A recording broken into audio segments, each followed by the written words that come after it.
आदि में वचन था और वचन परमेश्वर के साथ था और वचन परमेश्वर था। यही आदि में परमेश्वर के साथ था। सब कुछ उसी के द्वारा उत्पन्न हुआ और जो कुछ उत्पन्न हुआ है उसमें से कोई भी वस्तु उसके बिना उत्पन्न नहीं हुई। उसमें जीवन था और ये जीवन मनुष्यों की ज्योति था। ज्योति अंधकार में चमकती है, परंतु अंधकार ने उसे ग्रहण ना किया। वो जगत में था और जगत उसके द्वारा उत्पन्न हुआ, परंतु जगत ने उसे नहीं पहचाना। वो अपने घर आया और उसके अपनों ने ही उसे ग्रहण नहीं किया, परंतु जितनों ने उसे ग्रहण किया उसने उन्हें परमेश्वर की संतान होने का अधिकार दिया, अर्थात उन्हें जो उसके नाम पर विश्वास करते थे।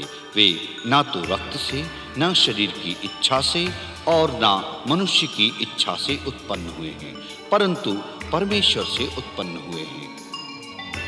वचन देहधारी हुआ, उसने अनुग्रह और सच्चाई से परिपूर्ण होकर निवास किया।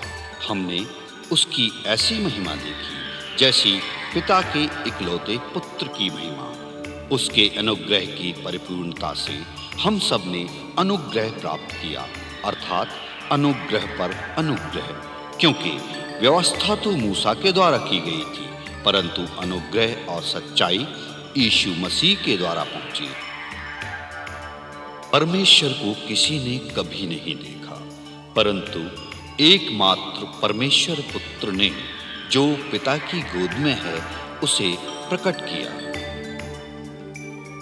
देखकर जहां की हालत को यूं तरस खाया उसने, छोड़कर आसमां को जमीन पर आशियां बनाया उसने।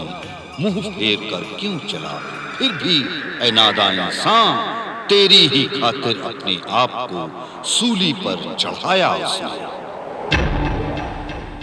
कुर्बान हो गया वो पापी जहां के खातिर, सूली पे चढ़ गया वो जग के गुनाह के खातिर, जग के गुनाह के खातिर। बख्शी हमें आजादी, कुर्बानी मेरे मसीह की। जुल्मी जहान है क्या हालत की है मसीह की, कैसे बयां करूं मैं मुसीबत मेरे मसीह की, कैसे बयां करूं मैं मुसीबत मेरे मसीह की। जुल्मी जहान है क्या हालत की है मसीह की, कैसे बयां करूं मैं मुसीबत मेरे मसीह की, मुसीबत मेरे मसीह की, मुसीबत मेरे मसीह की। रब्बी, हे रब्बी, हम जानते कि तू सच्चा है और परमेश्वर का मार्ग सच्चाई से सिखाता है और किसी की परवाह नहीं करता, क्योंकि तू मनुष्यों का मुंह देखकर बातें नहीं करता, परंतु तू क्या समझता है, कैसर को कर देना उचित है कि नहीं? सावधान रब्बी, ये लोग तुझे अपनी बातों के जाल में फंसाना चाहते हैं।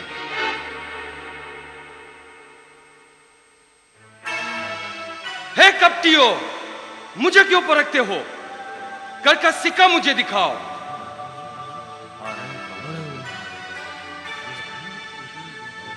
यह मूर्ति किसकी है? कैसर की, कैसर की, कैसर की। और नाम किसका है? कैसर का, कैसर का, कैसर का। जो कैसर का है वो कैसर को लो, और जो परमेश्वर का है वो परमेश्वर को दो। वे लोगों के सामने यीशु की बात को पकड़ ना सके, वरन उसके उत्तर से अचंभित होकर चुप रह गए। ये सुनकर उन्होंने अचंबा किया और उसे छोड़कर चले गए। सदूकी कहते हैं कि मरे हुओं का जी उठना है कि नहीं। उनमें से कुछ यीशु के पास आए और उससे पूछा, मूसा ने हमारे लिए यह लिखा है कि यदि किसी का भाई अपनी पत्नी के रहते हुए बिना संतान मर जाए तो उसका भाई उसकी पत्नी से विवाह करे और अपने भाई के लिए वंश उत्पन्न करे। 7 भाई थे। पहला भाई विवाह के उपरांत बिना संतान मर गया और दूसरे और तीसरे ने भी उसी स्त्री से विवाह किया। इसी तरह 7 भाई बिना संतान मर गए। सबके बाद वो स्त्री भी मर गई और जी उठने के बाद वो स्त्री जो किसकी पत्नी होगी, क्योंकि वो 7 से विवाह कर चुकी थी।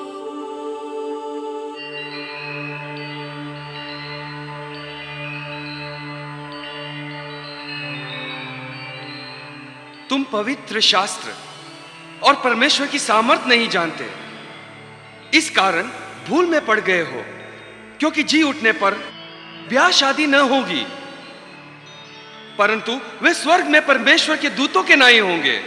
इस युग के संतानों में तो ब्याह शादी होती है, पर जो लोग इस योग्य ठहरेंगे कि उस युग को और मरे हुओं में से जी उठना प्राप्त करे, उनमें ब्याह शादी न होगी। वे फिर मरने के भी नहीं,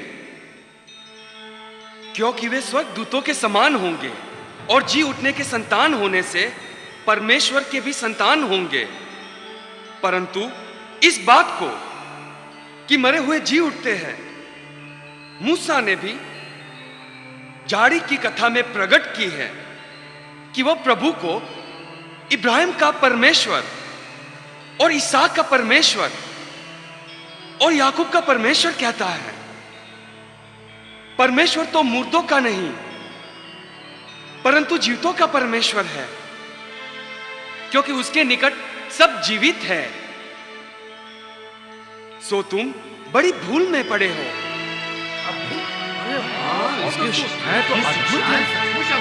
बहुत अद्भुत। बिल्कुल अलग किस्म की है। हे गुरु, सब ठीक है, तूने सच कहा है। सबसे बड़ी आज्ञा कौन सी है? सब आज्ञाओं में से यह मुख्य है, हे इज़राइल सुन, प्रभु हमारा परमेश्वर एक ही परमेश्वर है, और तू प्रभु अपने परमेश्वर से अपने सारे मन से और अपने सारे प्राण से और अपनी सारी बुद्धि से और अपनी सारी शक्ति से प्रेम रखना। और दूसरी यह है, तू अपने पड़ोसी से अपने समान प्रेम रखना। इससे बड़ी और कोई आज्ञा नहीं। गुरु, हे गुरु, ईश्वर एक ही है। सब ठीक है, तूने सच कहा है कि वो एक ही है और उसे छोड़ और कोई नहीं, और उससे सारे मन और सारी बुद्धि और सारे प्राण और सारी शक्ति के साथ प्रेम रखना, और पड़ोसी से अपने समान प्रेम रखना, और सारे होने और बलिदानों से बढ़कर है। हे रब्बी, तूने ठीक कहा। हाँ, शास्त्री बिल्कुल ठीक कह रहा है। शास्त्री बिल्कुल ठीक कह रहा है। बिल्कुल अच्छी बात। हे व्यवस्थापक, तू परमेश्वर के राज्य से दूर नहीं। और किसी को फिर यीशु से कुछ पूछने का साहस ना हुआ। तुम राह क्यों तो भटके, यीशु तुझे बुला रहा है। आ गुनहगार आ, यीशु तुझे बुला रहा है।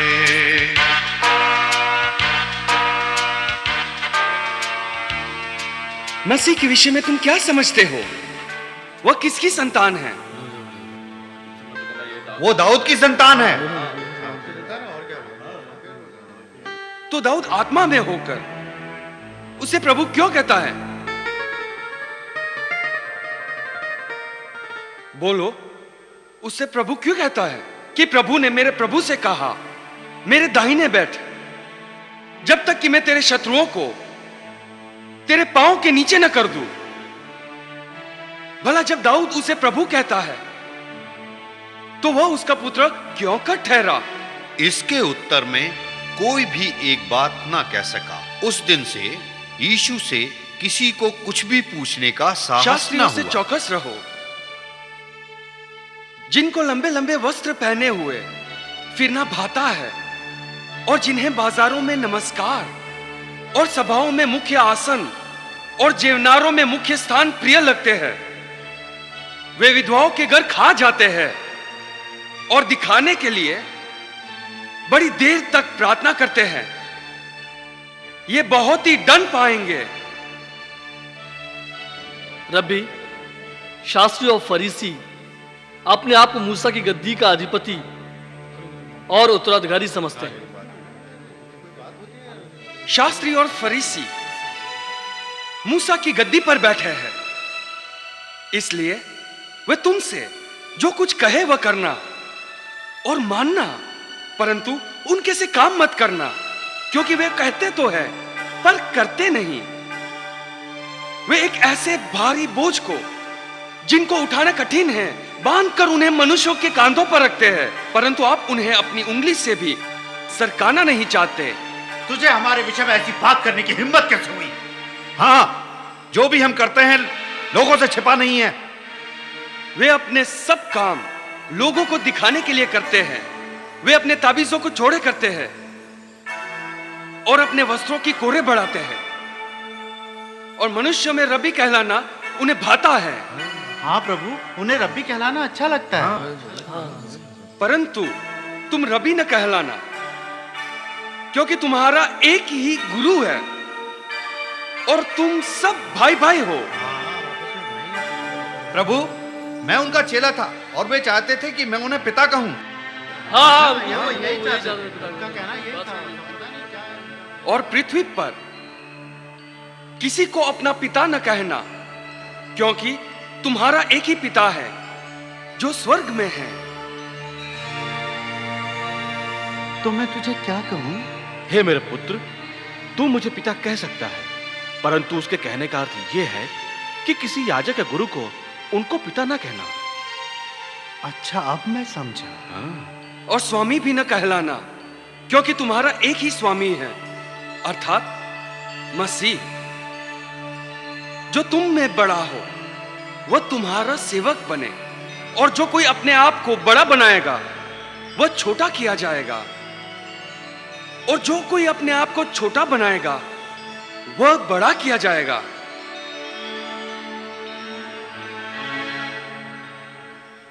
हे कपटी शास्त्रियों फरीसियों, तुम पर हाय! तुम मनुष्यों के विरोध में स्वर्ग के राज्य का द्वार बंद करते हो। न तो आप ही उसमें प्रवेश करते हो और न उसमें प्रवेश करने वालों को उसमें प्रवेश करने देते हो। हे कपटी शास्त्रियों फरीसियों, तुम पर हाय! तुम एक जन को अपने मत में लाने के लिए सारे जल और थल में फिरते हो, और जब वह मत में आ जाता है तो उसे अपने से दूना नारकीय बना देते हो।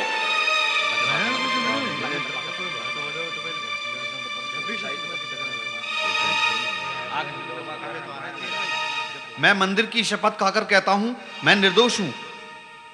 तुम्हें और क्या कहना है? मैं मंदिर की सोने की शपथ खाकर कहता हूं कि झूठ बोल रहा है। इसे ले जाओ, इस विषय में हम बाद में बात करेंगे। चलो। हे अंधे अगुओं, तुम पर हाय!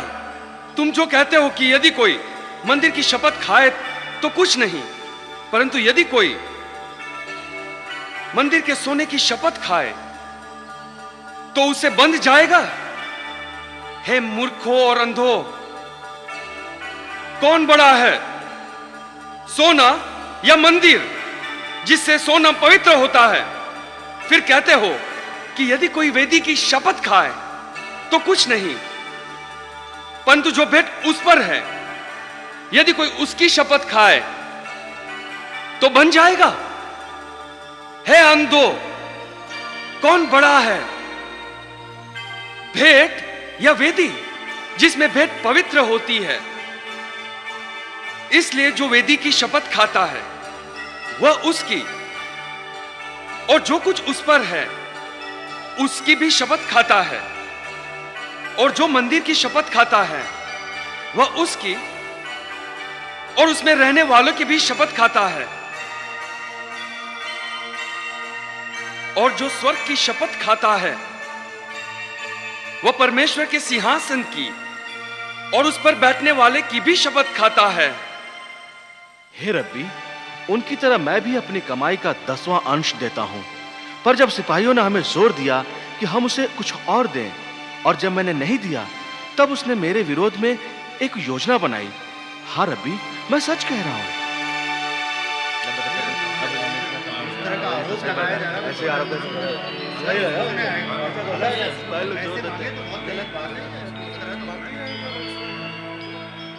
हे कपटी शास्त्रियों, तुम पर हाय, तुम पोदीने और सौफ और जीरे का 10वां अंश देते हो, परंतु तुमने व्यवस्था की गंभीर बातों का अर्थ, न्याय और दया और विश्वास को छोड़ दिया है। चाहिए था कि इन्हें भी करते रहते और उन्हें भी न छोड़ते। हे अंधे अगुओं, तुम मच्छर को तो छान डालते हो, परंतु ऊंट को निकाल जाते हो।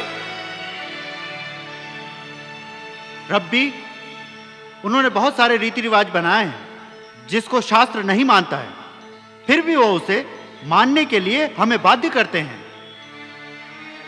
हे कपटी शास्त्रियों और हे कपटी फरीसियों, तुम पर हाय, तुम कटोरे और थाली को ऊपर ऊपर से तो मांजते हो, परंतु वे भीतर से अंधेर असंयम से भरे हुए हैं। हे अंधे फरीसी, पहले कटोरे और थाली को भीतर से मांज कि वे बाहर से भी स्वच्छ हो। हे कपटी शास्त्रियों और हे फरीसियों, तुम पर हाय, तुम चूना फिरी हुई कब्रों के समान हो, जो बाहर से तो सुंदर दिखाई देती है, परंतु भीतर मुर्दों की हड्डियों और सब प्रकार की मलिनता से भरी है। इसी रीति से तुम भी ऊपर से मनुष्यों को धर्मी दिखाई देते हो, परंतु भीतर कपट और अधर्म से भरे हो। तुझे हमारा अपमान करने की हिम्मत कैसे हुई? हम उन्हीं को मानते हैं जिन्हें हमारे बाप दादाओं ने सिखाया है।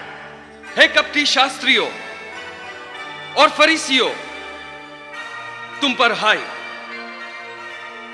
तुम भविष्यवक्ताओं की कब्र संवारते हो और धर्मियों की कब्र बनाते हो और कहते हो कि यदि हम अपने बाप दादों के दिनों में होते तो भविष्यवक्ताओं की हत्या में उनके साथी न होते। इससे तो तुम अपने पर आप ही गवाही देते हो कि तुम भविष्यवक्ताओं के घातकों की संतान हो, सो तुम अपने बाप दादों के पाप का घड़ा भर दो।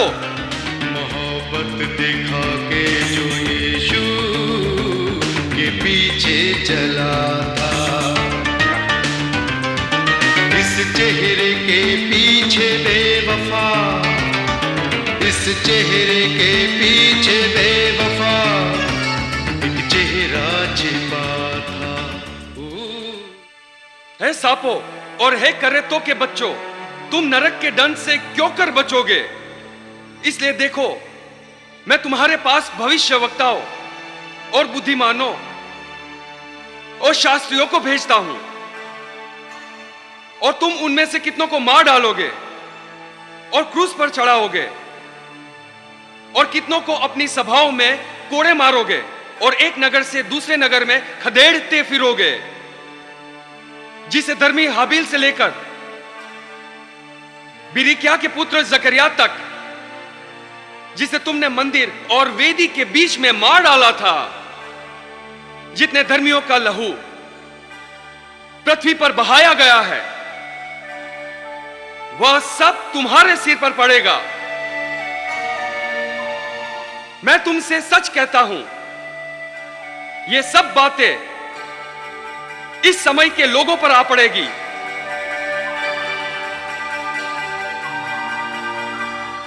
हे यरूशलेम, हे यरूशलेम, तू जो भविष्यवक्ताओं को मार डालता है और जो तेरे पास भेजे गए उन्हें पत्थरवाह करता है, कितनी ही बार मैंने चाहा कि मुर्गी अपने बच्चों को अपने पंखों के नीचे इकट्ठे करती है, वैसे ही मैं भी तेरे बालकों को इकट्ठा कर लूं, परंतु तुमने न चाहा। देखो तुम्हारा घर तुम्हारे लिए उजाड़ छोड़ा जाता है,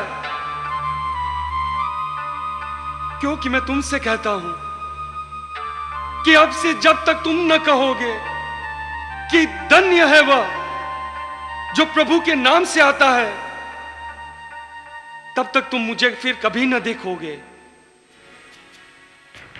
हालत ये हो गई है क्या, हालत ये हो गई है क्या इंसान की यहाँ, बर्बादियों के रास्ते में खो गया जहां, इंसान के इस हाल पर यीशु रो पड़ा,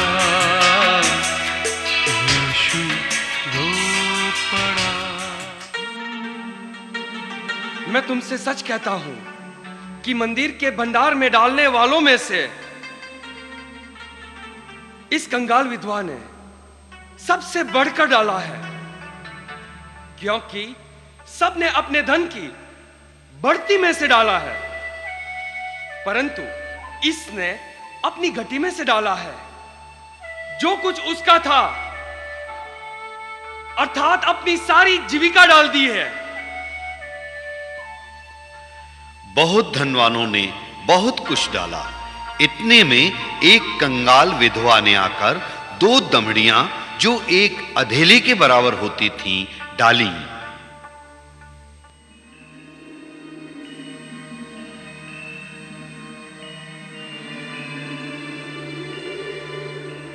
प्रभु देखिए कितने बड़े बड़े पत्थर और कैसे सुंदर भवन हैं। क्या तुम ये बड़े बड़े भवन देखते हो? यहां पत्थर पर पत्थर भी बचाना रहेगा जो ढाया न जाए। विश्वास जो भी मसीह पे लाएगा, उद्धार वो ही पाएगा, उद्धार वो ही पाएगा। तन और मन के दुखों से वो, तन और मन के दुखों से वो छुटकारा पल में पाएगा, छुटकारा पल में पाएगा। विश्वास जो भी मसीह पे लाएगा।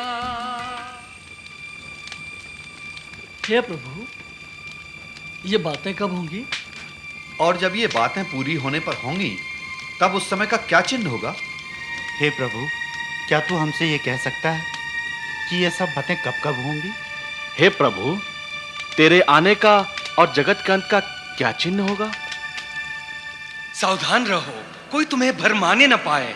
बहुत से ऐसे होंगे जो मेरे नाम से आकर कहेंगे कि मैं मसीह हूं, और बहुतों को भरमाएंगे। तुम उनके पीछे न चले जाना। तुम लड़ाइयों को और लड़ाइयों की चर्चा को सुनोगे।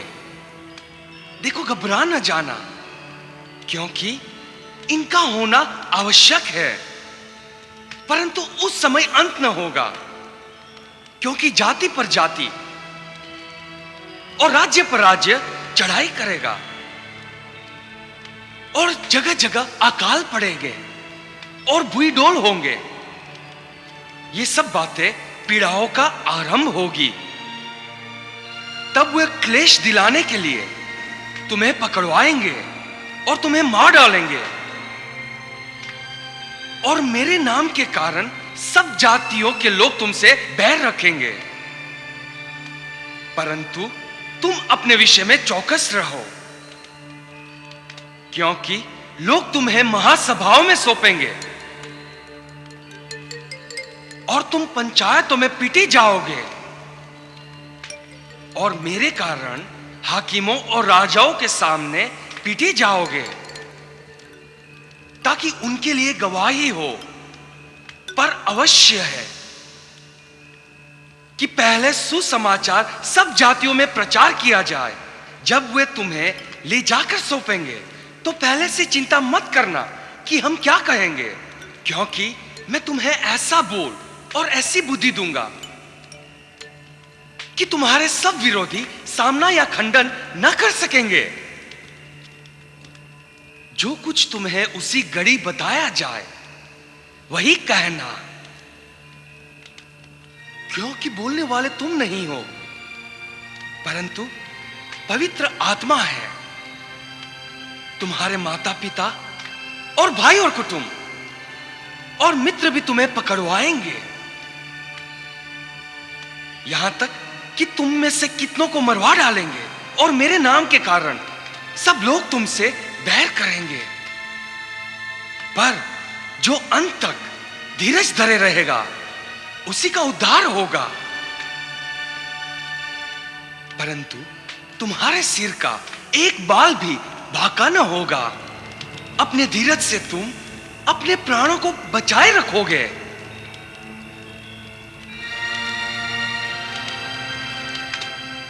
हमें बता रब्बी, क्या यरूशलेम भी नष्ट हो जाएगा?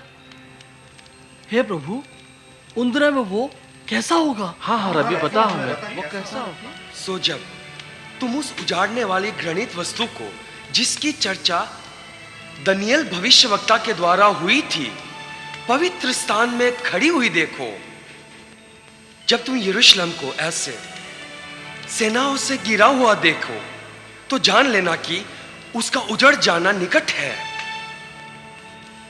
तब जो यहूदियों में हो वे पहाड़ों पर भाग जाए और जो यरूशलेम के भीतर हो वे बाहर निकल जाए और जो गांव में हो वे उसमें न जाए, क्योंकि वे पलटा लेने के ऐसे दिन होंगे जिनमें लिखी हुई सब बातें पूरी हो जाएगी। जो कोठे पर हो वो अपने घर में से सामान लेने को न उतरे और जो खेत में हो वो अपना कपड़ा लेने को पीछे न लौटे। उन दिनों में जो गर्भवती और दूध पिलाती होगी उनके लिए हाय हाय। और प्रार्थना किया करो कि तुम्हें जाड़े में या सबत के दिन भागना न पड़े, क्योंकि देश में बड़ा क्लेश और इन लोगों पर बड़ी आपत्ति होगी। वे तलवार के कौर हो जाएंगे और सब देशों के लोगों में बंदी होकर पहुंचाए जाएंगे। और जब तक अन्य जातियों का समय पूरा न हो तब तक यरूशलेम अन्य जातियों से रौंदा जाएगा और सूरज और चांद और तारों में चिन्ह दिखाई देंगे और पृथ्वी पर देश देश के लोगों को संकट होगा, क्योंकि वह समुद्र के गरजने और लहरों के कोलाहल से घबरा जाएंगे और भय के कारण और संसार पर आने वाली घटनाओं की बात देखते देखते लोगों के जी में जी न रहेगा, क्योंकि आकाश की शक्तियां हिलाई जाएगी। क्योंकि उस समय ऐसा भारी क्लेश होगा जैसा जगत के आरंभ से न अब तक हुआ और न कभी होगा। और यदि वे दिन घटाए न जाते तो कोई प्राणी न बचता, परंतु चुने हुओं के कारण वे दिन घटाए जाएंगे। उस समय यदि कोई तुमसे कहे कि देखो मसीह यहां है या वहां है, तो प्रतीति न करना, क्योंकि झूठे मसीह और झूठे भविष्यवक्ता उठ खड़े होंगे और बड़े चिन्ह और अद्भुत काम दिखाएंगे कि यदि हो सके तो चुने हुओं को भी भरमा दे। देखो, मैंने पहले से तुमसे यह सब कुछ कह दिया है, इसलिए यदि वह तुमसे कहे देखो वह जंगल में है तो बाहर न निकल जाना, देखो वह कोठरियों में है तो प्रतीति न करना, परंतु तुम चौकस रहो, क्योंकि जैसे बिजली पूर्व से निकलकर पश्चिम तक चमकती जाती है, वैसे ही मनुष्य के पुत्र का भी आना होगा। जहां लोथ हो वही गीध इकट्ठे होंगे। उन दिनों के क्लेश के बाद तुरंत सूर्य अंधियारा हो जाएगा और चांद का प्रकाश जाता रहेगा और तारे आकाश से गिर पड़ेंगे और आकाश की शक्तियां हिलाई जाएगी। तब मनुष्य के पुत्र का चिन्ह आकाश में दिखाई देगा और तब पृथ्वी के सब कुलों के लोग छाती पीटेंगे और मनुष्य के पुत्र को बड़ी सामर्थ और ऐश्वर्य के साथ आकाश के बादलों पर आते हुए देखेंगे और वह तुरही के बड़े शब्द के साथ अपने दूतों को भेजेगा और वे आकाश के इस छोर से उस छोर तक चारों दिशा से उसके चुने हुओं को इकट्ठे करेंगे। पृथ्वी के इस छोर से आकाश के उस छोर तक जब वे बातें होने लगे तो सीधे होकर अपने सिर ऊपर उठाना, क्योंकि तुम्हारा छुटकारा निकट होगा। मृत्यु पर जयवंत, तू ही मृत्यु पर जयवंत, तू ही आदि, तू ही अनंत। प्रभु, ये डरावना है। प्रभु, हमें और बता। अंजीर के पेड़ से यह दृष्टांत सीखो, जब उसकी डाली कोमल हो जाती और उससे पत्ते निकलने लगते हैं, तब तुम जान लेते हो कि ग्रीष्म ऋतु निकट है। इसी प्रकार तुम भी जब यह सब होते देखो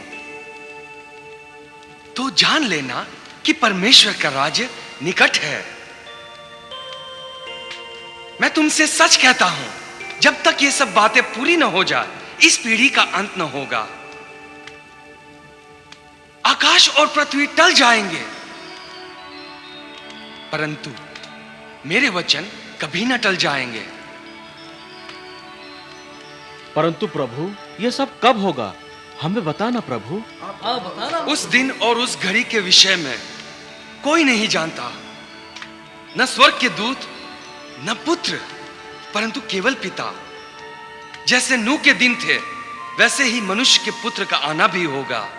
क्योंकि जैसे जल प्रलय के पहले के दिनों में, जिस दिन तक कि नूह जहाज पर न चढ़ा, उस दिन तक लोग खाते पीते थे और उनमें ब्याह शादी होती थी, और जब तक जल प्रलय आकर उन सब को बहा न ले गया, तब तक उनको कुछ भी मालूम न पड़ा। वैसे ही मनुष्य के पुत्र का आना भी होगा। उस समय दो जन खेत में होंगे, एक ले लिया जाएगा और दूसरा छोड़ दिया जाएगा। दो स्त्रियां चक्की पिसती रहेगी, एक ले ली जाएगी और दूसरी छोड़ दी जाएगी।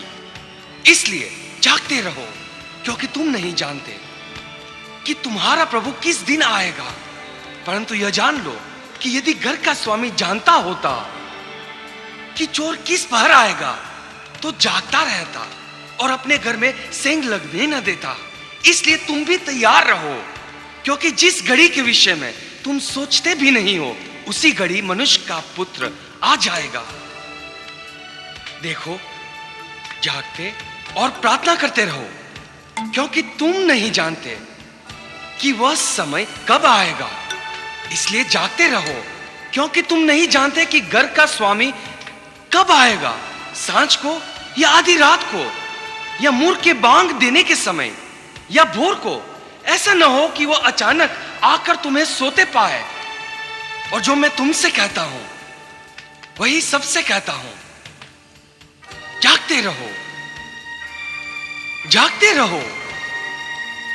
इसलिए सावधान रहो, ऐसा न हो कि तुम्हारे मन खुमार और मतवालेपन और इस जीवन की चिंताओं से सुस्त हो जाए, और वह दिन तुम पर संदेह की नाई अचानक आ जाए, क्योंकि वह सारी पृथ्वी के सब रहने वालों पर इसी प्रकार आ पड़ेगा। इसलिए जागते रहो और हर समय प्रार्थना करते रहो कि तुम इन सब आने वाली घटनाओं से बचते रहो और मनुष्य के पुत्र के सामने खड़े होने के योग्य बनो। वचनों की किरणों से हुआ है फिर से नया सवेरा। तू ही आदि, तू ही अनंत, तू ही ज्योति, तू ही जीवन, तू ही याद। और वो दिन में मंदिर में उपदेश करता था और रात को बाहर जाकर जैतून नाम के पहाड़ पर रहा करता था। और भोर को तड़के सब लोग उसको सुनने के लिए मंदिर में उसके पास आया करते थे। प्रभु, प्रभु, क्या हम सब परमेश्वर के राज में प्रवेश कर पाएंगे? हाँ प्रभु। हमें उस घड़ी के बारे में बता। तब स्वर्ग का राज्य उन 10 कुंवारियों के समान होगा जो अपनी मशालें लेकर दूल्हे से भेंट करने को निकली। उनमें 5 मूर्ख और 5 समझदार थी। मूर्खों ने अपनी मशालें तो ली, परंतु अपने साथ तेल न लिया। परंतु समझदारों ने अपनी मशालों के साथ अपनी कुपियों में तेल भी भर लिया। जब दूल्हे के आने में देर हुई तो वे सब ऊँघने लगी और सो गई। आधी रात को धूम मची कि देखो दूल्हा आ रहा है, उनसे भेंट करने के लिए चलो। तब वे सब कुमारियां उठकर अपनी मशालें ठीक करने लगी। और मूर्खों ने समझदारों से कहा, अपने तेल में से कुछ हमें भी दे दो, क्योंकि हमारी मशालें बुझी जाती है। परंतु समझदारों ने उत्तर दिया कि कदाचित हमारे और तुम्हारे लिए पूरा न हो। भला तो यह है कि तुम बेचने वालों के पास जाकर अपने लिए मोल ले लो। जब वे मोल लेने को जा रही थी तो दूल्हा आ पहुंचा, और जो तैयार थी वे उसके साथ ब्याह के घर में चली गई और द्वार बंद किया गया। इसके बाद की दूसरी कुंवारियां भी आकर कहने लगी, हे स्वामी, हमारे लिए द्वार खोल दे। उसने उत्तर दिया कि मैं तुझसे सच कहता हूं, मैं तुम्हें नहीं जानता, इसलिए जागते रहो, क्योंकि तुम न उस दिन को जानते हो और न उस घड़ी को। हे रब्बी, जब मनुष्य का पुत्र आएगा तब क्या होगा? जब मनुष्य का पुत्र अपनी महिमा में आएगा और सब स्वर्गदूत उसके साथ आएंगे, तो वो अपने महिमा के सिंहासन पर विराजमान होगा और सब जातियां उसके सामने इकट्ठी की जाएगी। और जैसा चरवाहा भेड़ों को बकरियों से अलग कर देता है, वैसा ही वह उन्हें एक दूसरे से अलग कर देगा। और वो भेड़ों को अपनी दाहिनी ओर और बकरियों को बाईं ओर खड़ी करेगा। इसका मतलब यह है कि जो तेरी बात मानेगा वो तेरे साथ होगा, दूसरा कोई नहीं। तब राजा अपनी दाहिनी ओर वालों से कहेगा, हे मेरे पिता के धन्य लोगों, आओ उस राज्य के अधिकारी हो जाओ जो जगत के आदि से तुम्हारे लिए तैयार किया हुआ है। क्योंकि मैं भूखा था और तुमने मुझे खाने को दिया, मैं प्यासा था और तुमने मुझे पानी पिलाया, मैं परदेसी था, तुमने मुझे अपने घर में ठहराया, मैं नंगा था, तुमने मुझे कपड़े पहनाए, मैं बीमार था, तुमने मेरी सुधि ली, मैं बंदी गृह में था, तुम मुझसे मिलने आए। प्रभु हमें और बता। तब धर्मी उसको उत्तर देंगे कि हे प्रभु, हमने कब तुझे भूखा देखा और खिलाया, या प्यासा देखा और पिलाया? हमने कब तुझे परदेसी देखा और अपने घर में ठहराया, या नंगा देखा और कपड़े पहनाए? हमने कब तुझे बीमार देखा या बंदी गृह में देखा और तुझसे मिलने आए? हे रब्बी, फिर राजा क्या कहेगा? तब राजा उन्हें उत्तर देगा, मैं तुमसे सच कहता हूं कि तुमने जो मेरे इन छोटे से छोटे भाइयों में से किसी एक के साथ किया, वो मेरे ही साथ किया। हे रब्बी, वो उन्हें क्या कहेगा जो उनके बाईं तरफ है। तब वह बाई और वालों से कहेगा, हे श्रापित लोगों, मेरे सामने से उस अनंत आग में चले जाओ जो शैतान और उसके दूतों के लिए तैयार की गई है, क्योंकि मैं भूखा था और तुमने मुझे खाने को नहीं दिया, मैं प्यासा था और तुमने मुझे पानी नहीं पिलाया, मैं परदेसी था और तुमने मुझे अपने घर में नहीं ठहराया, मैं नंगा था और तुमने मुझे कपड़े नहीं पहनाए, बीमार और बंदीगृह में था और तुमने मेरी सुधि न ली। हाँ रब्बी, मैं जानता हूं जो बाईं ओर हैं वो क्या कहेंगे। तब वे उत्तर देंगे, हे प्रभु, हमने तुझे कब भूखा या प्यासा या परदेसी या नंगा या बीमार या बंदीगृह में देखा और तेरी सेवा टहल न की।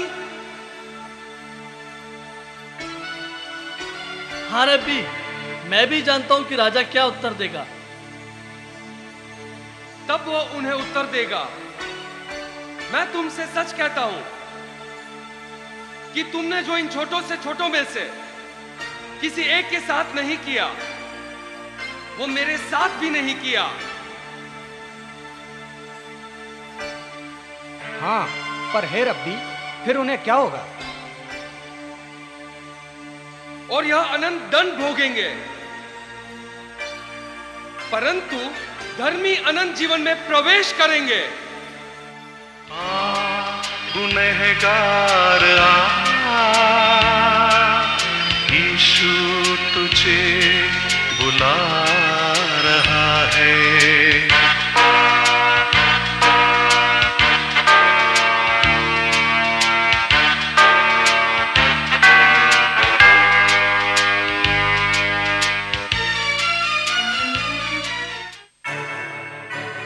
तुम जानते हो कि 2 दिन के बाद फसह का पर्व होगा और मनुष्य का पुत्र क्रूस पर चढ़ाए जाने के लिए पकड़वाया जाएगा।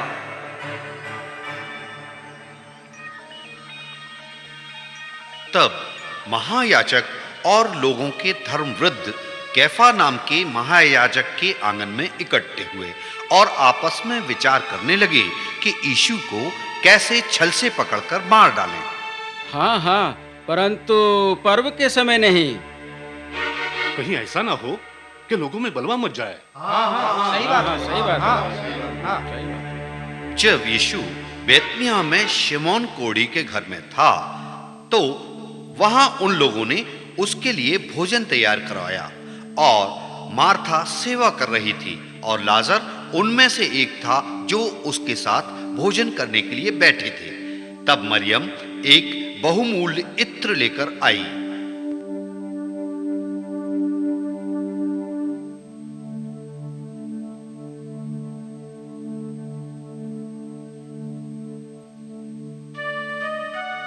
मरियम ने ये इत्र यीशु के सिर पर उंडेला, परंतु उनके चेलों में से यहूदा इस्करियोती, जो उसे पकड़वाने पर था, उसका विरोध करने लगा। हे रब्बी, ये इत्र क्यों बर्बाद किया गया? ये इत्र बेचकर कंगालों को क्यों ना दिया गया? इससे उनकी साल भर की रोजी निकल आती। उसने ये बात इसलिए ना कही थी कि उसे कंगालों की चिंता थी, परंतु ये कि वो चोर था और उसके पास उनकी थैली रहती थी और उसमें जो कुछ डाला जाता था वो निकाल लेता था। उसे छोड़ दो, उससे क्यों सताते हो? उसने तो मेरे साथ भलाई की है। कंगाल तो तुम्हारे साथ सदा रहेंगे और तुम जब चाहो तब उनसे भलाई कर सकते हो, परंतु मैं तुम्हारे साथ सदा न रहूंगा। उसने मेरे घाड़े जाने की तैयारी में पहले से मेरी देह में इत्र मला। मैं तुमसे सच कहता हूं कि सारे जगत में जहां कहीं सुसमाचार प्रचार किया जाएगा, वहां इसके इस काम की चर्चा भी उसके स्मरण में की जाएगी। और शैतान यहूदा में समाया जो इस्करियोती कहलाता था और 12 चेलों में एक गिना जाता था।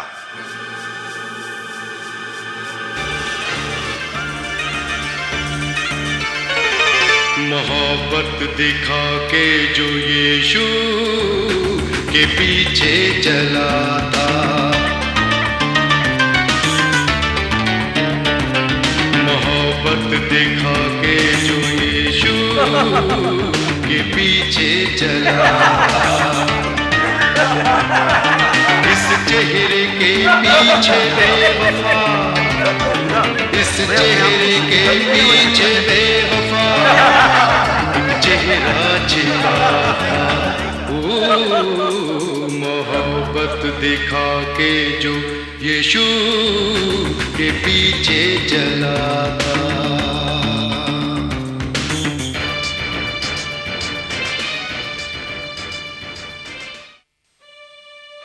और यहूदा ने जाकर महायाजकों और महागुरुओं के सरदारों के साथ बातचीत की कि उनको किस प्रकार उनके हाथों पकड़वाएं। पर क्या तुम उसे पकड़वाकर हमें सौंप सकोगे? यदि मैं उसे तुम्हारे हाथ पकड़वा दूं तो मुझे क्या मिलेगा? हमें तुम्हारे सहयोग से बेहद खुशी होगी। हम तुम्हें 30 चांदी के सिक्के देंगे। ठीक है, उसे दे दो।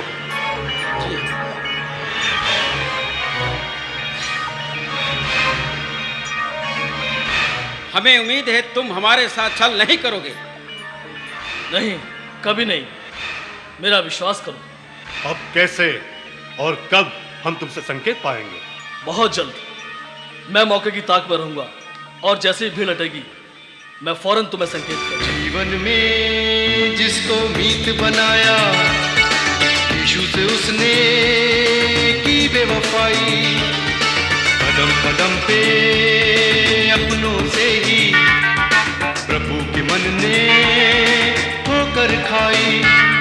इंसान होकर देते हैं इंसानों को धोखा, जैसे दिया यहूदा ने प्रभु यीशु को धोखा।